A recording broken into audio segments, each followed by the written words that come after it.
Almost Right. nailed another intro. One day I'm going to get this right. One day we're going to get there. Hey, everybody. Welcome to the Punch Up Pod with Lila and Pat. Happy Wednesday. How's everyone doing? Grab your drink. Let's have some good cheer. Pat, how are you? What's happening with you? Top of the world as always. COVID's gone. I couldn't be happier. Excellent news. Good news. We're not in a recession, clearly. And economy is going swimmingly. I can almost buy a few gallons of gas to get to work. Not on that salary. You can't. Look at me. I'm the brains. Wait, so nice of you, Zoya. What? I thought I was the brains. You're the beauty. Check out the big brain on Brad. All right. Check out the wood. This is with our, in line with the Insurrection Erection. Got wood. You see what we did there? It's so clever. You got to get up early in the morning. Our show prep included planning a wood background for the title of Insurrection Erection. Get ready. We're just winging it. Get ready to be blown away today. Pat, how are you? How was your weekend? What's going on with you? I'm good. I ran into a racist today, which was fun. Well, yesterday, which was fun. In California? Yeah, and so there's this guy. We're doing some work at his house, and he's a counselor, and old guy, nicest guy in the world, super sweet.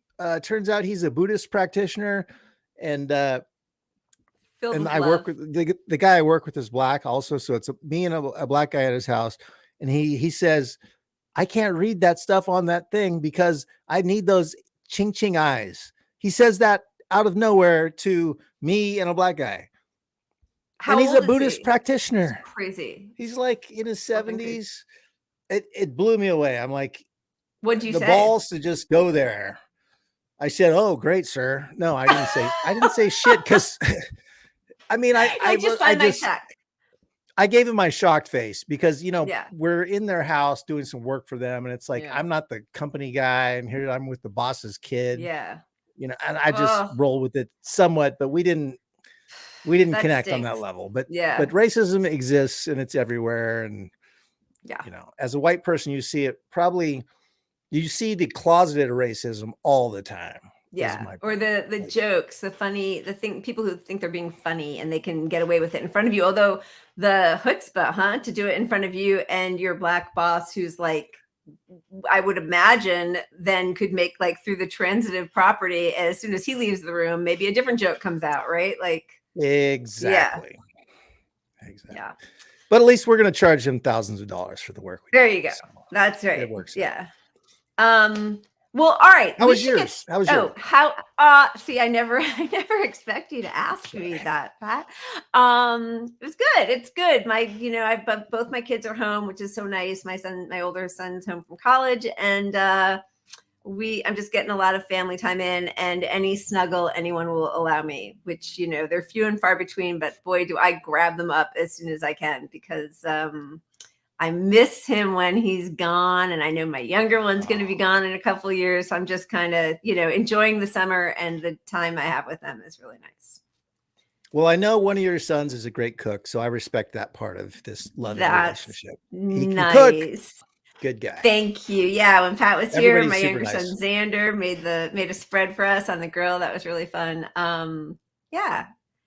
All right. Well, I'm excited today, not only to be sharing this hour with you and all of you, but we have our good friend of both of ours, Desiree Berg, here with us today. So we should bring her on and get her input on the wheel. Hey, Tina. Yay. How are you guys doing? We are good. We're so happy to have you here. We've been talking about it for months. So it's great that you finally are able to come on. And I've got my Stella. That a lady. I love it. So is there like some formality to the starting of the drinking? Have you guys already started? We already started. We hold off until 2 hours before show prep. That's my rule. 2 hours before show prep. Okay, so is there a take a sip when somebody says Biden? Take a democracy. Sip. Yeah. Boy. Malarkey. Malarkey. All right. I just need to know what the code words are. No, you take a sip every chance you get whenever you want. And then when we spin the wheel, it lands on shot. And then if you happen to have anything there you'd like to add to your repertoire for the evening, you get that going. So I'm drinking vodka, but like this is vodka and diet lemonade. Right. But then when it comes time for the shot, it's just straight vodka for me. Yeah. I didn't know You could also just drink when we say depressing things, which is the entire show, because we're covering political. Yeah, it's pretty much always the right time to drink. That's fair. That's fair. All right. So we'll end that note. Yeah, there you go. Yeah. Let's So just get to our wheel cheers in. to a good show. Let's get to the Cheers. Great seeing you, Tina.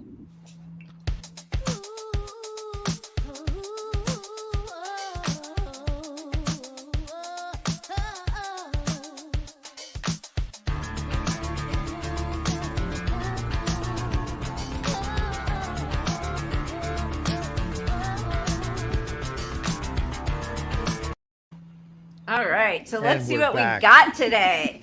We got menace to democracy, weekend at Biden's, COVID for all, latte liberals, and click a switch.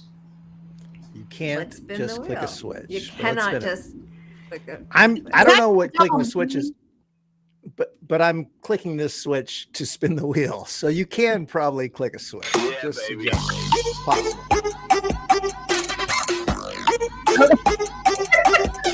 Yes, there you go. That is how you always want to start the show, with a shot. This is my third shot. The first two were pre-gaming.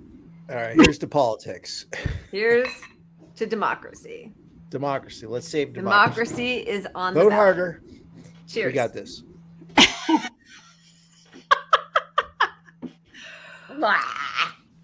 Oh, good stuff. Whew. Back to you. All right. We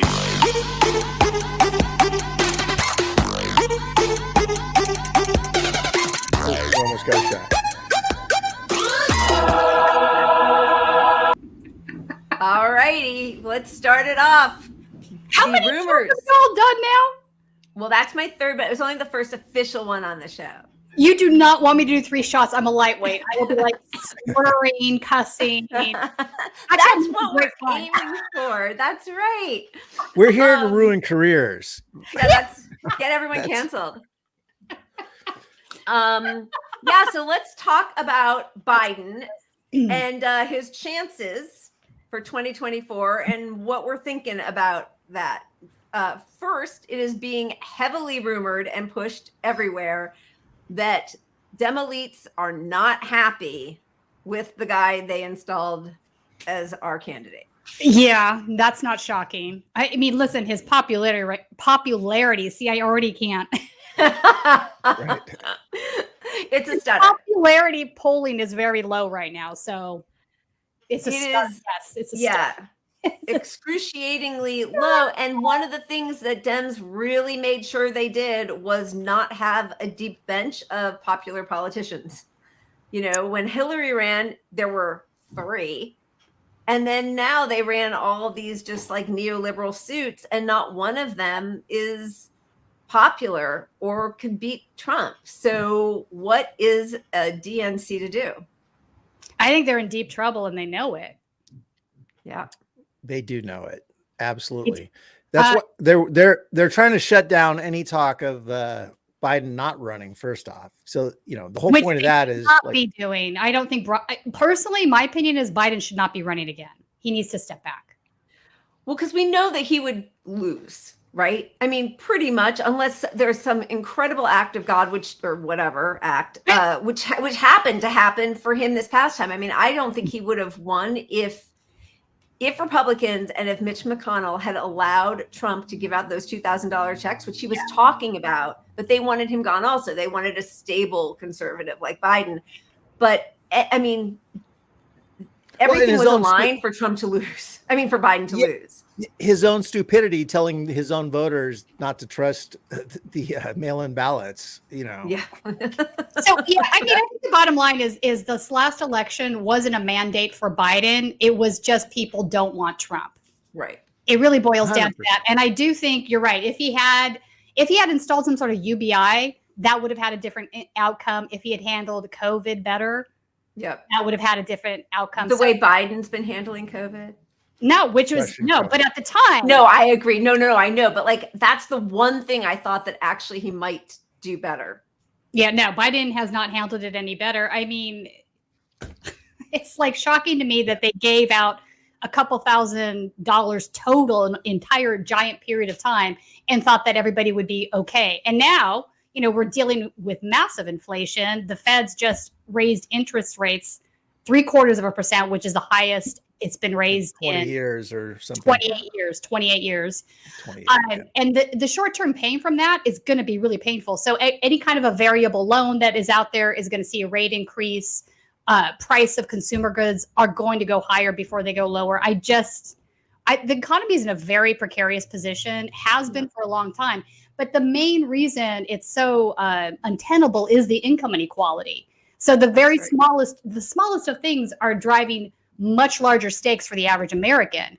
We have downtown Los Angeles, and I'm sure San Francisco is just as painful. Gas was $8.30 a gallon last week. I kid you not. I should have taken a photo of it.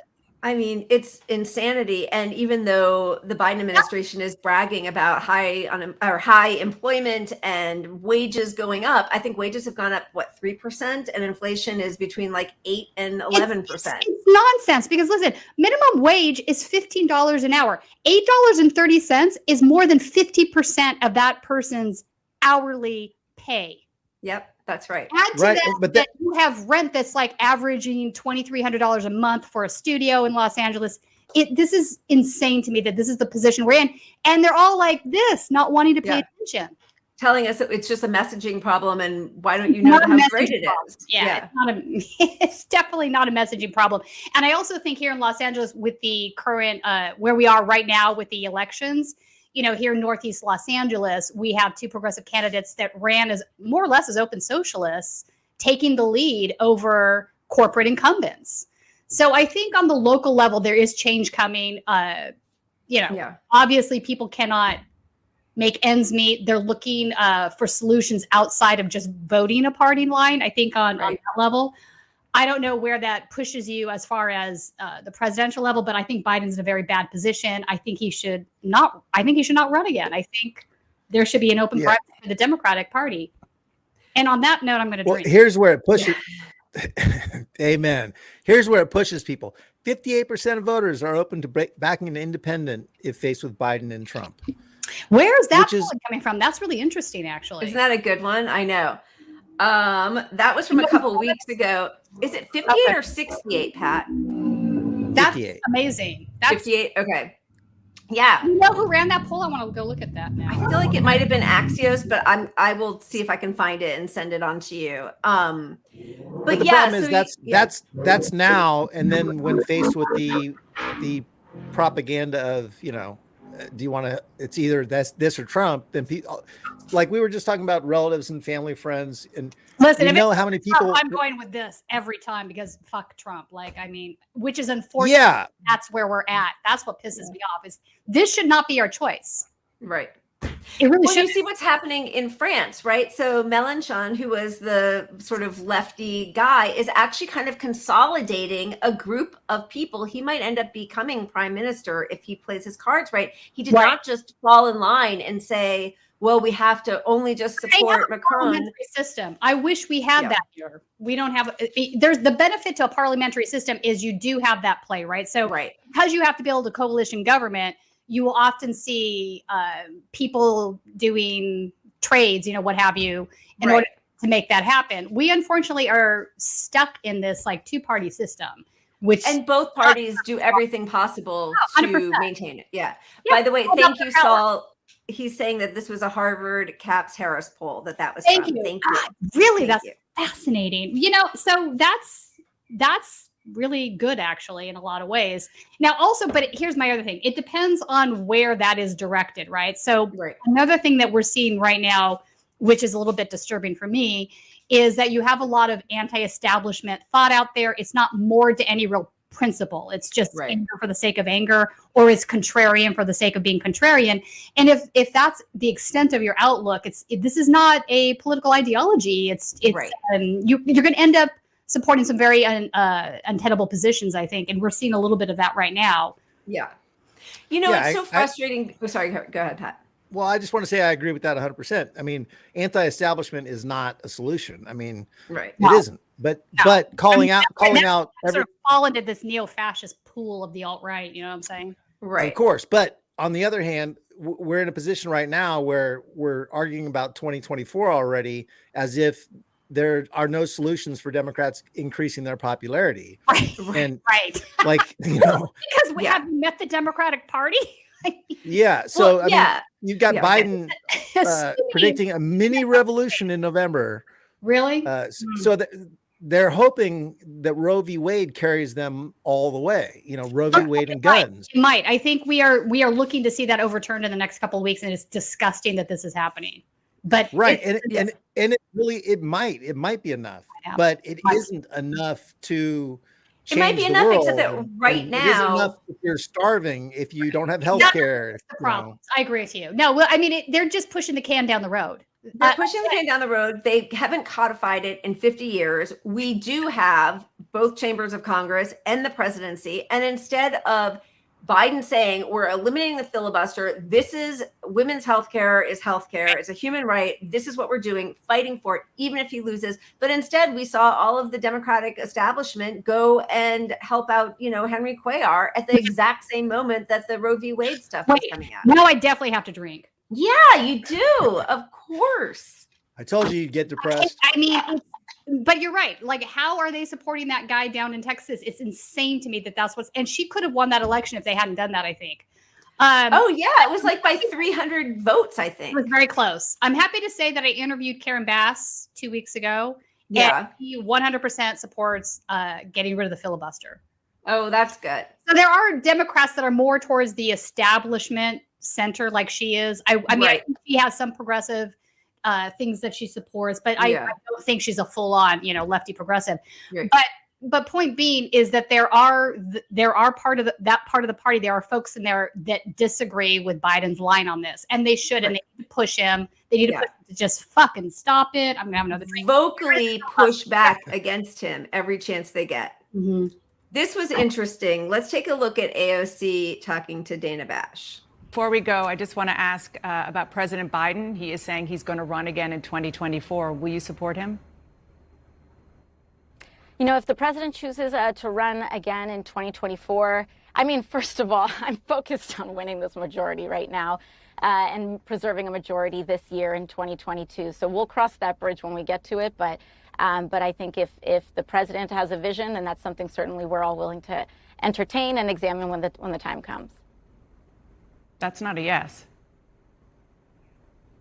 Yeah, I think we should endorse when we get to it. But I believe that the president has been doing a very good job so far. And, should he run again, I think that I think it's we'll take a look at it. Okay. But right now we need to focus on winning a majority instead of a presidential election. Congresswoman, thank you so much for joining me. I appreciate it. Of course. Thank you so much. So the very good job part is the only part I have the real exception to. But what do you? Yeah, I have a very large exception to that. He has not been doing a good job at all. I mean, okay. See, Hypatia, my dog agrees. Do you hear her? Hypatia, I love Hypatia. Hypatia, come on over, Hypatia. Hypatia, come here, girl. So, what do you do when the left wing of your party? I mean, to me, that was a really awkward, and I love response of like, I do not fully endorse this person. Let's see what his objectives are. And then she still can't come around to saying, no, we can do better. Right. Which is, what do we do? Yeah. She's a politician. Like all politicians, she's behaving like a politician. I think people expected AOC to go into that job and not be a politician. Yeah. And for good reasons. I get why people have thought that, because she did come from, a more working class background. She wasn't brought up within the party system, whatever, all these reasons.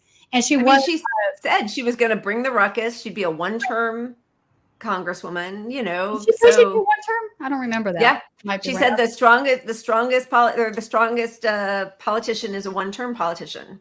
She said that in the don't agree with that. You know, interestingly, I don't agree with that. And I don't necessarily agree with term limits either.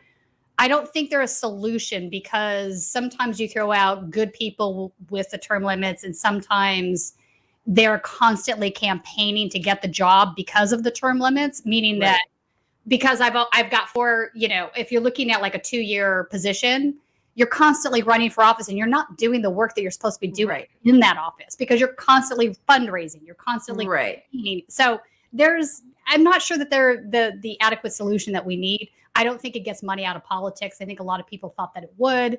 That Right. turns out to not be the case. I think her point at that time was don't care about getting reelected. Go in and do, and by the way, she would be reelected every time if she went in and actually fought for the things she campaigned right. on. Right. So I like Yes, that kind yes. of the framing of that is so dishonest, right? Like, oh, I don't want to fight for the things I ran on and won on because I'm worried I won't get reelected. You fucking get reelected in a landslide. You would get exactly. I mean, look at Bernie Sanders. He's the prime example of that. Other than, you know, the DNC thwarting him for the presidential position, he's a very popular politician and has been in the state of Vermont for decades. Yeah, I think 12 years in a row he's voted the most popular politician in the country. And it's because he is doing the people's business, right? He's not constantly thinking about fundraising, running for office, and doing those things. Right.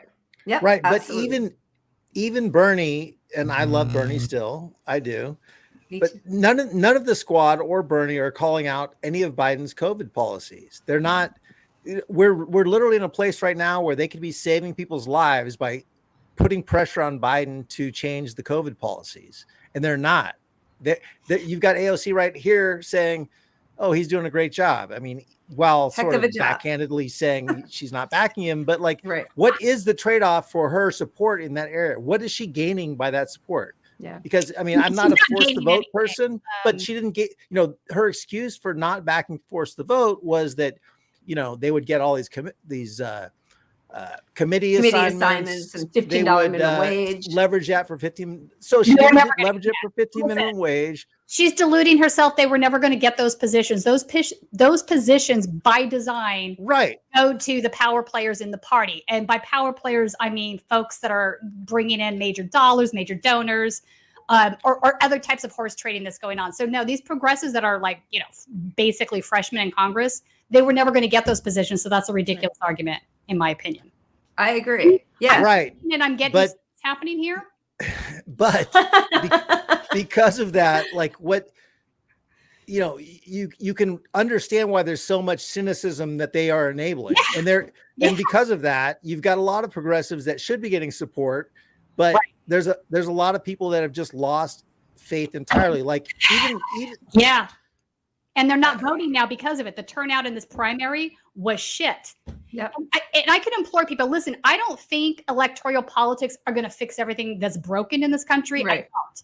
Having said that, we can't abandon them entirely. And the most important part of the electoral process is the primary, because this is where we lose so many good candidates that don't have the corporate backing and don't have the same kind of war chest or the party backing to move forward, you know, out of that. So please, if I implore you, if you pay attention to anything, skip the generals, but vote in the primaries. Give us some good candidates to work with. Right. Yeah, I agree. Because in the end, even if you're all about direct action, whom are you targeting? And who do you want to be, like, who's a better target in office? I mean, of course, all the people who said, well, you're going to push Biden left was a big joke. But yeah, I mean, you have to work both sides of it, I think. You have to work both sides of the coin. You can't abandon one for the other. I also think what's going to be a big focus going forward is the awakening that we're now seeing in the labor unit. I mean, this is people are now striking. They're going out to support strikes. We haven't seen this kind of labor awakening in decades. So I'm happy to see that happening. And I think that's going to have an effect as well. We even have strippers here in Los Angeles that are unionized. Yep. Whoever thought that would happen? That is fantastic. All right. Do you want to show like what the worry is here? Because I think the real, go ahead. Well, no, the Howard Dean clip, because I think that kind of sets up like Howard Dean. Let's just show Howard Dean. he sets up me not voting for Democrat ever in my lifetime. Yeah. But let's just show Howard Dean. This is their fear of, not electing Biden. And the thing I fear most is if he doesn't run, there's going to be a bloodbath of the Democratic Party. We don't need that right now. The far right is in the ascendancy. Authoritarianism is right around the corner, and there are many people who are practicing it in Congress. The place is full of election deniers. We need to continue what we're doing, and we're doing the right thing. And I think Biden's done very well on a lot of really difficult issues, particularly Ukraine and the handling of the virus. Imagine. First of all, I also just want to say thank you. A special shout out to Case Study QB. We use so many of your clips. Thank you for being so meticulous in grabbing all of these clips. We love you. So I just want to say we use them on Status Quo too. Yeah. So that's really what that's what it boils down to, is they know that Bernie's positions are majority popular across the spectrum with Republicans, Democrats, independents, and they absolutely do not want to disappoint their donors by having a progressive, ascendant. So they're starting that. Go ahead, Pat. Sorry. Well, no, they're starting that propaganda early. It's already out there now. Is the whole point? They're just like, Bernie will lose. He'll lose. He'll lose. He'll lose. They're starting, but here's the thing: they're so wrong. Listen, the hard right and authoritarianism, fascism is ascending. He's not wrong on that. Right. However, when are they going to stop and examine how they've enabled that? Exactly. This wouldn't be happening if income inequality hadn't been so severe for so many years. That's right. Yeah. And they need to give a left exit to the income inequality, and they need to do it now. If they don't, the right wing comes in with their, fascist bullshit every fucking time. FDR defeated fascism by supplying positive material goods. Yeah. Material. You literally can buy votes. Buy votes, yeah. Democrats. Buy votes. Yeah. Do something good for people. Exactly. Giving them health care. Giving them their wages. That's what they do for their donors. It's not like, that's not such a preposterous idea. Pay people to stay home. Pay people not to be criminals. Pay people to vote. Yep. Yeah. I agree. Real quick. I hate to show I'm not. Look, I love Bernie to death, but I want to make the point that. So I don't know why people say that. And I absolutely don't either. I mean, no, but I wouldn't qualify him as a sellout. I think he's still in there fighting the fight. It's just I want to contrast this clip doesn't mean here. I agree with everything he does. I'm just saying, come on now. You know what I'm saying? 100%. I want to contrast this clip of Bernie talking to debate with Lindsey Graham. Oh, shit. And I want to contrast this with the clip of Howard Dean saying that Bernie couldn't win or anyone other than Biden can't win, because obviously this is what they're scared of, because he could win in a heartbeat. So we have 2 minutes and 39 seconds to beer up. What you don't hear him talking about are, in fact, the most important issues facing this country. That's what the establishment does. And Lindsey is a very good and effective representative of the establishment. Does Lindsey have a concern that we are the only major country on earth not to guarantee health care to all people? That some 60,000 people a year die because they don't get to a doctor on time? I didn't hear much about that in that opening statement. Lindsey care that we have the highest prices in the world for prescription drugs, and that the pharmaceutical industry right now has 1,500 paid lobbyists in Washington, D.C. to make sure that in some cases we pay 10 times more for the medicine that we need? Did Lindsey talk about the fact that we have in South Carolina and all over this country tens of millions of workers working for starvation wages? Did he talk about a corrupt political system in which billionaires today can start a super PAC? And I guess you have some familiarity with super PACs. They help fund your campaign. Who can spend unlimited amounts of money to elect candidates. You have the absurd situation where super PACs frequently spend more money than the candidates themselves. I didn't hear Lindsey talk about the crisis of climate change or the reality that scientists are telling us. It's not Bernie Sanders, Lindsey. This is what the best scientists in the world are telling us. We don't get our act together. The planet we're going to be leaving our kids and future generations will be becoming increasingly uninhabitable. We're talking about great cities like Charleston, South Carolina. You're aware of that. Neighborhoods flooding. There are people who are thinking that not only Charleston, but Miami, New York City will be half underwater by the end of the century. You got to talk about that. You got to talk about income and wealth inequality. Do you have a concern that 2 people own more wealth than the bottom 42%? Do you have a concern in terms of corporate concentration of ownership? You got 3 Wall Street firms now, BlackRock, State Street, Vanguard, who control $20 trillion in assets. They control hundreds and hundreds of corporations throughout this country. Bottom line is we are moving toward oligarchy. And if we don't stand up and say that we need a government that represents working people and the middle class, I worry very much about the future of this country, and I hope you'll speak to some of those issues. He's right. He's right. But his good friend Joe tell me- Biden, he's going to get right back in line and support him, which is really just. That's the sad part. But tell me Bernie would lose to a Republican. There's no fucking chance in hell he loses to any Republican. He has to get through the primaries, though. Right. But he has to run the gauntlet of the DNC. That's the problem. Right. Exactly. For sure. And Yeah. you know, do people on the left have the energy to get behind him again? I don't know. I mean, don't if he know. ran third party and brought somebody up with him, I think that could be really exciting. But he's not, poor guy. I mean, he's 80. Like, he shouldn't have the whole weight of this country on his shoulders. But that's it. That's our whole bench, Bernie. Yeah, that's the problem. There's no so I'm curious to know what you guys think as fellow Californians. When I picked up this last primary ballot, there were like 5 or 6 people that I was very excited to vote for. Right. And all of them local. When you got to the state level positions, there weren't candidates I cared about. Not a single one. Yeah, I know. It's really. Same here. I mean, I had no leadership. I had a perfect example of the Democratic Party. We had 2 candidates for sheriff here in Sacramento, both tough on crime, but one was an Indian. So it was like, which identity politics, tough on crime, do you want to vote for? Yeah. Which is what it came down to here. Yeah. And who knows who won? I honestly don't care between the 2 of them. But Yeah. Right. All right. Let's spin the wheel, Pat. let's do it. Oh, We got a lot to get to. Wait, we should drink because we're depressed. Isn't that a thing that's- now?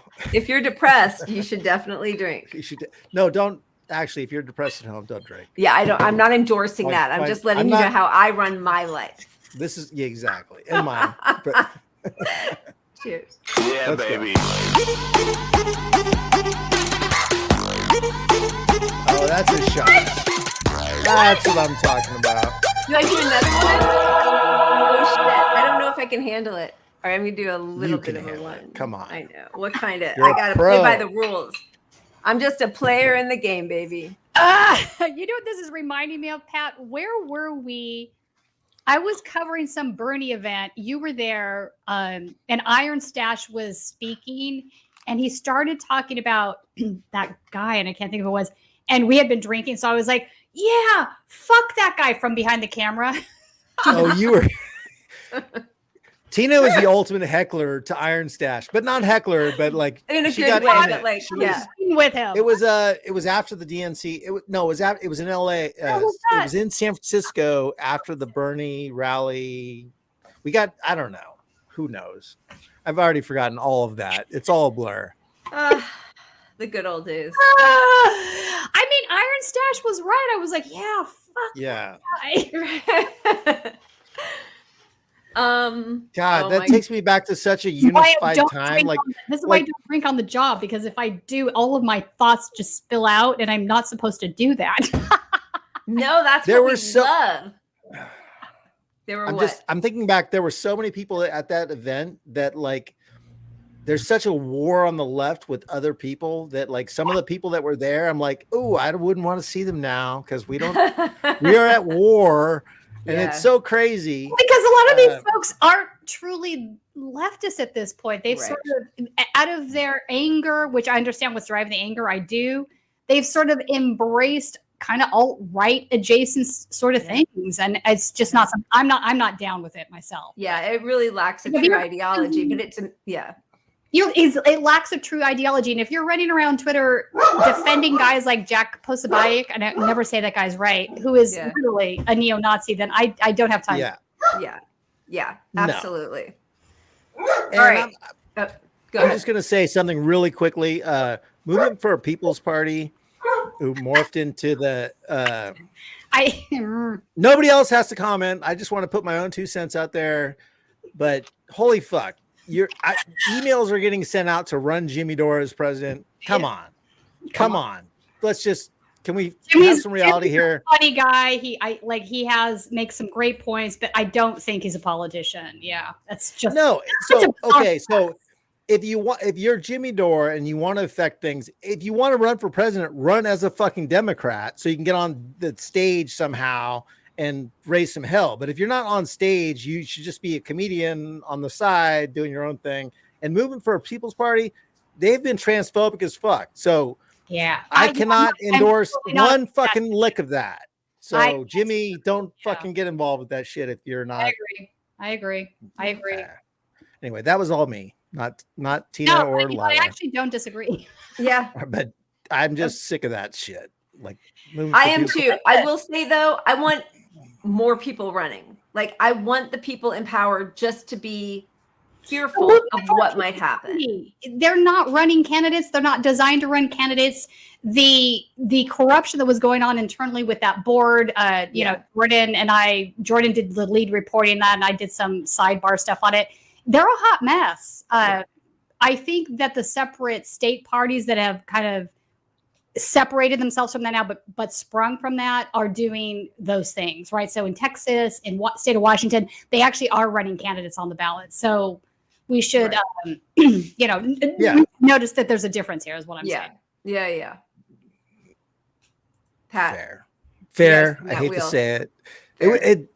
I struggle to say fair. All right, let's do the yeah, baby.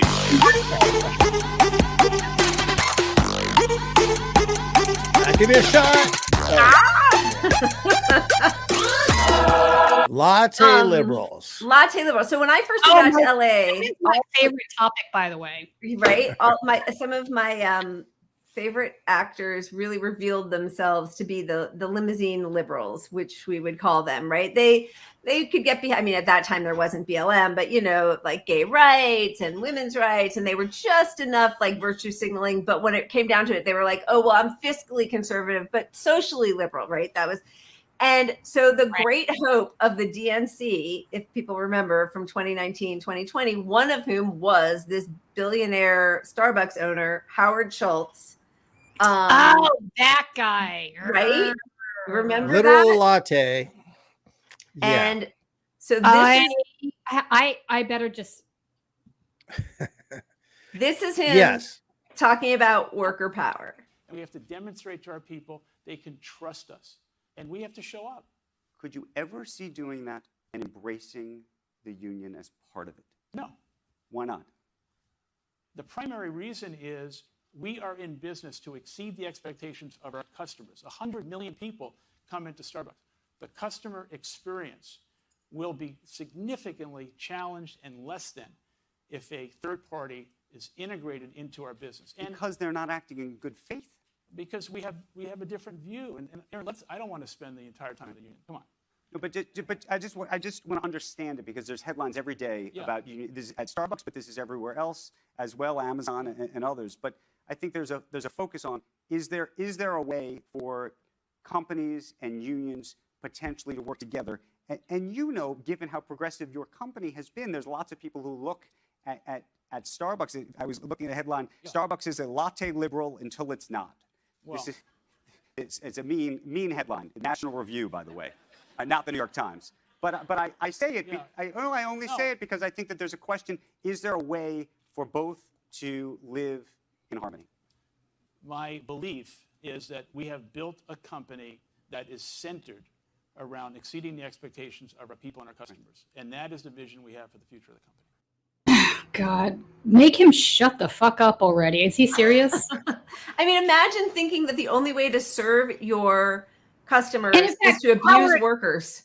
That's right, Howard. Let me tell you something. I used to be one of your regular customers. I haven't been in a goddamn Starbucks since you have come out as anti-union. Not once have I come into any of your shops. So, and until you unionize, I'm not going to. So, how's that servicing your customers? And that's where we need to live. We need to push. We need to push. Get our message out to people to not go to any of these places, to support all the unions. And once we do that, we have actual power. Like, yep. And meanwhile, they're doing they are dumping people. They're firing people. They are getting rid of health care for people who are. They are. In fact, I just spoke with some Starbucks workers here in Los Angeles that were fired last week for trying to unionize. I mean, that's illegal. Where's Biden on that? I don't know. I'm going to be interviewing them in a couple days, but yeah. So this is happening. He is. In the same way, Amazon, they're going after these guys. And then Biden gives them a $10 billion contract, knowing that they are illegally working against unions. He's a big party donor. That's why. Yep. Yeah, more than half a dozen Amazon workers have been fired to intimidate others who might be interested in joining a union. That's at Amazon. Yeah. Oh, they took away their safety. Yeah. Yeah, they pulled the mats from one of the first unionized Starbucks, and then once it became public, and this is where we have power. I mean, I hate to say we have power to get mats back, but like they Starbucks backed off on their bullshit and delivered the mats despite lying about it, and that's a worker safety issue. So I mean, yeah. How do you serve your clients well when your workers are in pain? Yeah, it's just bullshit. He's just sucking up he's extracting all that wealth, and he's lying about why he's doing it. It's just he's a typical corporate stooge. Yep. Why the American public keeps buying into these arguments is what I don't understand. Like, I think they all think they might be a billionaire someday, and so America, you're never going to be a billionaire. It's not going to happen. Like, closer to being homeless than being a billionaire. Exactly. I mean, You're not kidding. I mean, seriously, how many people are out there living paycheck to paycheck, right? Yep. They're 2 paychecks away from literally living out on the street. This is insane. Yeah, absolutely. All right, Pat, you better spin that wheel. We got some topics to get to. Okay, let's go. We have some shots to get to. That's a shot. That's a shot. There we go. Yes, it is. I'm so glad I took my Prilosec before this. Because after this, I still have to drink my Pinot Noir. Oh, shit. It's very elite of you to be able to afford Prilosec. It's actually the Costco Kirkland brand. Costco, they have Costco Prilosec. Or Zantac or something. This is what the world is coming to. Like, antidepressant drugs are going to be the cheapest thing to buy. So, wait, no, that's like an anti, because my stomach starts to hurt when I have so much vodka and then mix it with my wine. No, that's Prozac. That's Prozac. I thought we were talking about Prozac, like Costco Prozac, like 8,000 pack. Like, in spite of appearances, I'm not on antidepressants, Pat. I self-medicate with my alcohol. All right, fair. I'm not encouraging anyone to shop at Costco for Prozac, but cheers. I already did it. Sorry. Cheers. Cheers. All right. Cheers. Yeah, baby.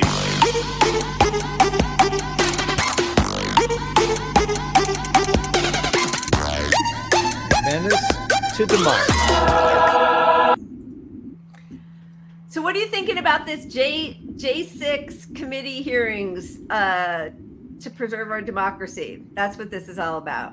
Where are you on all How much time do we have? I think what happened on January 6th is exceedingly important. Yes. Put the Democrats aside. The reality is you had a group of individuals who decided they were going to keep Trump in power. All coups don't have to involve the military, right? So his entire thing was, if Pence sends the vote back to the states, if he doesn't decertify, I can just remain here in power. I think something interesting came out today in that 1776 document from the Proud Boys. Listen, my point is this. I don't care about the Democrats. I think Liz Cheney is a horrible human being for a million other reasons that have nothing to do with this. But I do. You don't think she should run for president? I do not. Did you not today? Did you see That came Robert out from Reich? Robert Reich. I- Sorry to interrupt. I just had to throw that in there. But go yeah, ahead. no, that was bad. I think he deleted it. Did he delete it? Tell me he deleted it because I don't know, but I've screenshotted it to show it to everybody. it's so out of character for Robert too. It's like, yeah, he's not normally that depraved. Yeah, or like I he's not like a Lincoln Project guy. I expect that from like Krugman or somebody, right? Not, yeah, that was wild when I saw that. I was like, oof, no, delete. Anyway, Yeah. And point being is like, you had a group of leaders that were definitely hell bent on entering the Capitol that day. Anyone that tells you like, oh no, they just got caught up in the moment and then they decided, that's absolutely not the case. So I do think it's important for those reasons, only because even as messy as our democracy is, meaning that it's not quite really a democracy at this point, it's more of a corporate oligarchy. All of that, set aside, and my views on that, I do think we should be very concerned and upset about the fact that people decided they were just going to ignore a democratic outcome in this country. That's taking it to another step. It's inviting. Okay, so I agree. So I have a couple questions. One is there were already hearings on some level, which is when Trump was impeached for this. Also, they are prosecuting those didn't quite focus on. So what we're looking at now with some of the evidence the Department of Justice has come up with. Right. So I do think this is a little political theater. I'm not denying that point. But I do think there's importance behind it. I also think people should realize there's a lot of footage we haven't seen. So we're starting to see some of it come out now, right? Some of the security cameras inside the Capitol, some of the cameras on the roof, the body cams of some of the officers. So there's a whole lot more that we haven't seen. Okay, so listen, I agree with you. I think they're reprehensible, disgusting. Why aren't they also looking into investigating the actions of the Capitol Police that day? Like, it's interesting to see the difference between people who go to the Capitol and protest for Medicare for all. I'm going to stop you right there. Why are you convinced that they're not? I just haven't heard it. Like, for me, all I'm hearing is, they gave more money to the Capitol Police pretty soon after that, right? The FBI is absolutely they have active investigations into some officers that have also been part of the 3%ers, Oath Keepers, whatever. So I think there's a massive difference also. Let me say this, just to clarify something. There's a massive difference between federal level, like FBI, whatever, DOJ, versus local police forces. The way they view the world is quite different. Right. And part of what they're tasked for is to obviously look at the actions of law enforcement when law enforcement is corrupt. Right. So I do think there are some links there. We have seen some parlor video where you see, Trump guys saying, hey, let these officers leave. They're on our side. They're going to let us in. So some of that stuff did happen. Right.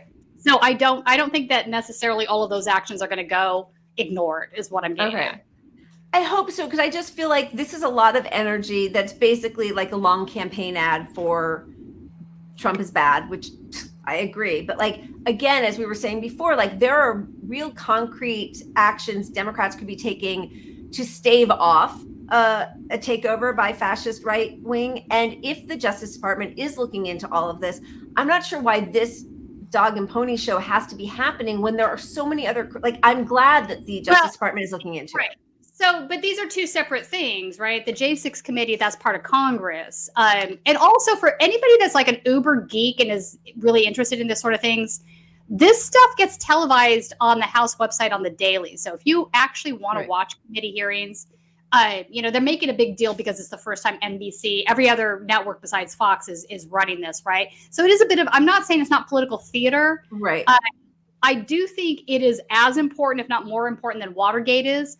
I want to point out, though, the unfortunate difference here is you have members of the Republican Party that won't acknowledge that are going to defend Trump the day he dies, no matter how egregious that is. Right. Whereas under the Watergate issues, you had members of the Republican Party say, no, this is really bad for the system. Right. There are lines you don't cross. This is one of them, kind of a thing.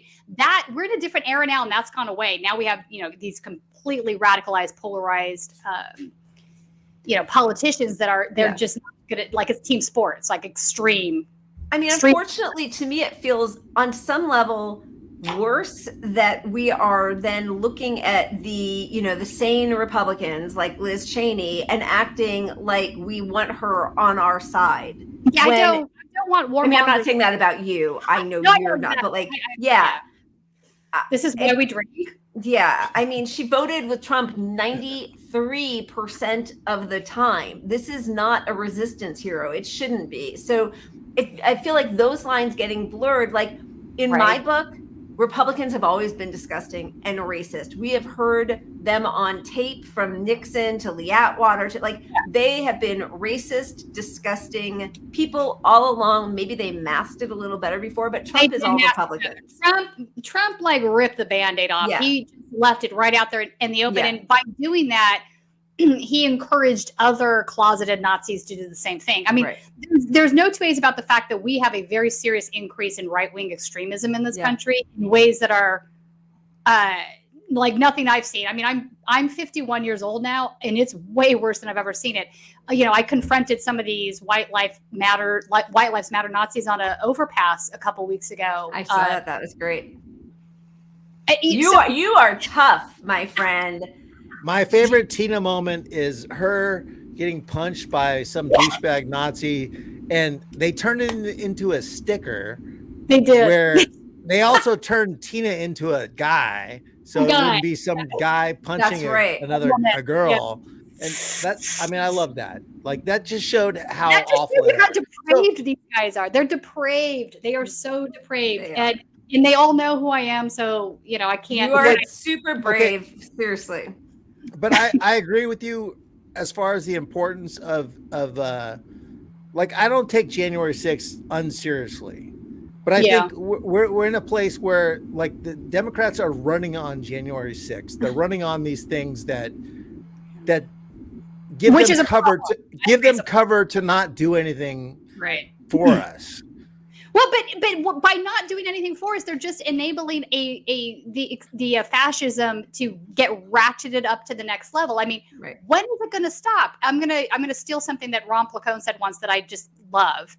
They're going to be running Mussolini's hologram next. That's what's happening.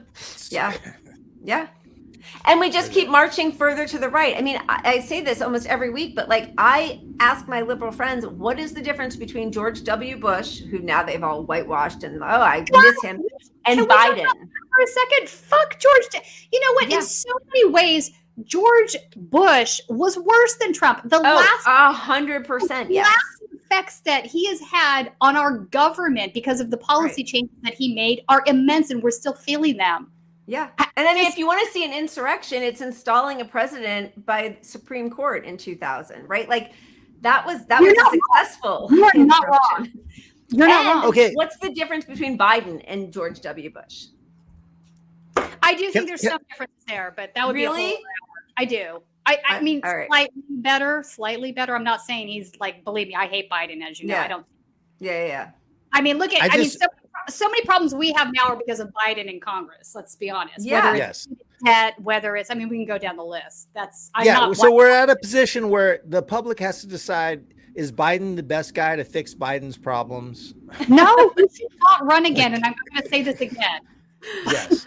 Okay. So I just want to say, I have to show this clip because I love this guy because he's wearing a pink shirt and he has no sleeves. He rocks. Let's just show this clip of Mike Wallace. Mick Wallace. Yeah. A woman's right to choose is a human right. Why are we so quiet about challenging the US when they threaten human rights? Some people have said in here, we can't be, how dare we talk about the US? Well, we talk about everybody else. God damn that guy. Is the US a functioning democracy? Well, let's have a look at it. It costs $2 billion to become president. They have 25% of the total prisoners in the world. They spend over $800 billion a year on arms, which is more than most of the world put together. They've been at war for 250 years since their state was formed 275 years ago. But they can't afford universal health care. They can't afford the 1.7 trillion debt forgiveness for students. They can't afford a program for the 17 million children that go to bed hungry. Is this a functioning democracy? What's your idea of a democracy? Bernie Sanders wasn't even allowed to win the nomination for the Democrats. The Americans couldn't spell democracy. I love him. The Americans couldn't spell democracy. It's not a listen. The salient point there is it's not a functioning democracy. Right. Yeah, it's not. It's not. no longer, and it hasn't been for decades now. I mean, you could really see kind of everything started ramping up. I would say like early 1970s, but we have that. It's just like, yeah, it's horrible. And I mean, we can thank the Clintons. We can thank Reagan. Like go down the line. Yeah. Start. All right, we got 2 more minutes, Pat. What are we gonna do? Let's do one more. Let's do one more. All right. I'll be late to a show. We're on a show after this, so sorry in advance, but I have to drink some beer and spend with my friends. Exactly. Oops. Oh, here we go. Oh no, it's supposed to let on a shot. Switch. What do we got? What do we got for that? Click a switch. You know, this is the thing that the Pod Save guys have really pushed hard, that the Green Lantern theory, to excuse Barack Obama, to excuse Biden. Listen, he may be the most powerful person in the world, but he can't just click a switch. He can't just make something happen. Meanwhile, we're like, absurd. Is that what they say? That's absurd. Yeah, it's the Green Lantern. Let me show theory. the clip of Biden, the potential guy. Lantern, is that what they call it? Can I just say that? Yeah. But that is an insult to Green Lantern. Watch this short clip and think this is the guy. Remember Howard Dean saying, if it's not him, no one else will win. This is the guy. He's saying no one else could win. There's a lot going on right now, but the idea we're going to be able to, click a switch, bring down the cost of gasoline is not likely in the near term, nor is it with regard to food. What's he going to do? What's a president going to do? Oh, for fuck's sake. Yeah.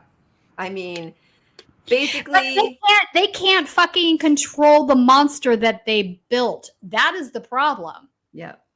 That is the fucking problem. He's right. They can't click a switch, but why the fuck is it? Because they should be able to do that. The problem is this monster of capitalism, late stage capitalism that they've built is so fucking out of control they can no longer control it. That's right. Honestly, I know some people aren't pro UBI, absolutely, but I'm like, everybody UBI and call it a day. It would help. Yeah. You can't do anything about gun control. I can't dictate this stuff with gun control. Right. Privatizing Medicare. They're privatizing Medicare right now. I know. These are so anyone on Medicare is getting a bigger bill. It's getting worse. Should the Senate do away with the filibuster? I'm not prepared to make those judgments now. Yeah, no, you could click that switch, Biden. Like, get rid of the filibuster. It is that simple. Just use your bully pulpit and browbeat people. Yeah, but he doesn't want. He's come out and said he doesn't want to. He thinks the filibuster should remain. That is the fucking problem. He is so out of touch. He should not run again. All right, so he renamed Powell to the Fed. And the Fed is saying their goal is to get wages down. So, anti-Bernie, wages down. Wages down. Make it stop. Wages cannot get any lower than they are. They need to be doubled. So the Fed is like, their main concern is constantly controlling inflation. But this idea that wages have to be married to that, it's just, that needs to stop. That is old school bullshit thinking. It's like, to use a Reagan term that would not be used in this way, but I'm going to use it in this way, voodoo economics. I mean, that's not how it is. The problem is you guys have created a system that is so fucking unbelievably untenable at this point. People cannot survive on their wages as it is now. We have more homeless people because they can't afford to pay rent, not because they're drug addicts. Look at that. Rent. Yep. So how do you pay your rent? Yeah. They have suppressed wages. If wages, I mean, you've heard this from other people, if wages have kept pace with productivity, with inflation, people would be making at minimum wage, minimum $26, $27 an hour. That is not a crazy statement. So the idea that they want to now continue to suppress wages, it's a fucking house of cards. What happens when you have totally destroyed the middle class, because that's where we're headed. Yeah. People can't afford to consume the products that you're making. Your entire system is built on consumption. So now you're at a place where the widget makers have all these widgets, but they don't have any consumers to sell the widgets to because the consumers don't have any expendable income. What happens then? The entire system. Have you thought about crypto? an NFT for that? We lost Tina. Do you not have you thought about purchasing my NFT? But it's the same thing with the economy. It's the same way they've treated COVID. Like, we're just going to kill our workers and decimate people. Over 1 million of our citizens, they've just said fuck off to long COVID, and they don't have health care. So who's going to even, show up to work your crappy job? I'll tell you why they don't care. Claire, they don't care. I couldn't get that out. Do you remember when I interviewed Tom Steyer during that last primary? Yeah. He said something that has absolutely perpetually stuck with me because I think it's right. We talked, he agrees with all the things we're saying right now. He sees that this is a house of cards, right? But I asked him, okay, so when are they going to wake up? Like, how much worse does it have to get before these guys wake up? And he's like, they're not going to. And I was like, well, what do you mean they're not going to? Like, the entire system will collapse. And he's like, they're not going to. We're going to have to force them. And part of the reason is that they have extracted so much wealth from the rest of us that they're just sitting on mounds of fucking cash. So if the entire system collapses tomorrow, they don't care. They're fine. They are bunkers. Yeah. They are fine in perpetuity. Like, it's crazy that that's the kind of wealth inequality that we're talking about, because there's two metrics here. There's income inequality, there's wealth inequality. A lot of people will say to you, like, well, if you're you're the top 1%, or if you're making, 250, 300,000 a year. I'm like, no, you're not. That's an income metric. What we're talking about here is wealth inequality. And in fact, many of the 1%ers that we're talking about don't even have standard income, right? Because they get their money from real estate investment, from stocks. They might not even have a paycheck. Yeah. So these are two different metrics, just to clarify things. Yeah, I mean, I think my conspiracy theory is that they know that climate disaster is coming, and they've stolen all the resources. They don't actually care what happens to the rest of us, and they'll just go to their stocking bunkers. up on Gatorade. Gatorade, no. You guys, alligators. They're stocking up on alligators and moats and. You guys watch that show, Love, Death, Robots? Have you seen this on Netflix? No. Yes. Oh, is it good? It's so good. I love animated Netflix. Yeah, I'm writing it down. So very short. I don't want. Okay, so if you haven't watched this last season, the very last episode of it, no, second to last. Don't ruin it for me. Ruin it for her. Watch the second to the last episode, because it's about exactly what we're talking right now, and it makes a point in a million ways. Right. That only like animated satire could. Okay, awesome. I wrote it down so I won't forget it, even though my mind's a little mush right now. We actually have another show where only 3 minutes. I know. We have to go to our other show. Tina, it's been so great having you on. We have to do it again. Will you tell people where to find you? Yeah, so District 34 is my California focused podcast. We also have a YouTube if you want to see, LA based, San Francisco based, California based clips. And then also I work with Status Quo, which I live stream with Jordan on Mondays, and then whatever reporting I do on the side. And I'm also writing for Daily Dot now, and I have a piece coming out probably next week, I think, on the story in San Diego about the Antifa defendants. That's fantastic. God, nice. I love your journalism. We follow you. So appreciate all your hard work. And thank you for being so game to come on and drink with us and have some fun. This was fun, though.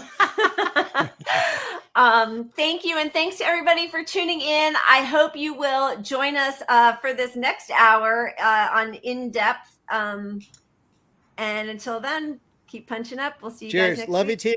Thank you for coming on. Thanks, Lila. Tina. Cheers. Adios. Cheers. Bye.